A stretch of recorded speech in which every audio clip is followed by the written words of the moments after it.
mula sa aking isipan, isusulat ang tulang nais mapakinggan. Mapakinggan ang mga hinaing na aking pinapasan.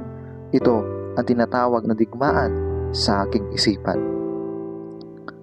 Sa tuwing ang mga problema ay dumadating sa akin, kabigatan sa aking isipan lalo nitong dinidiin.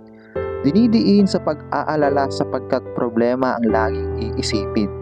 Iisipin kung bakit ako ang pinupuntirya nitong suliranin. Sari-saring mga problemang naiisip ng paulit-ulit hanggang ang katawan ay apektado at ika'y nagkakasakit.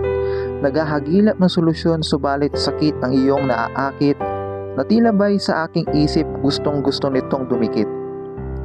Bakit ganito na lamang ang aking nararamdaman? Sa tuwing may problema dumadating, palagi akong nahihirapan. Bakit sa tuwing may problema, malalang takot ang nararanasan? Nakakapagod, nakakatakot, nakakapanlambot ang siyang reaksyon ng aking isipan. Sadyang nakakapagod at pakiramdam ay nalulunod ang iyong isipan kung ang problema ay palagi mong inaasahan.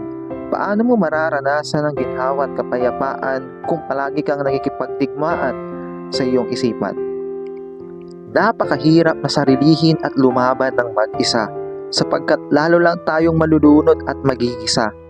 Kailangan natin ng suporta sa ating mga kasama sapagkat sa laban na ito, hindi tayo nag-iisa.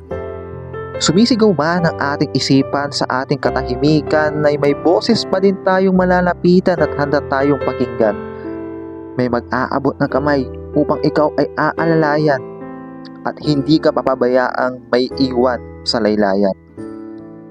Sa kabila ng lahat, kahit na minsan tayo'y nalulula, kahit na tumutulo na ang ating mga luha, hindi man natin mabigkas sa mga problema ng ating dila, idadaan naman natin ang pakikipaglaban sa isang tula.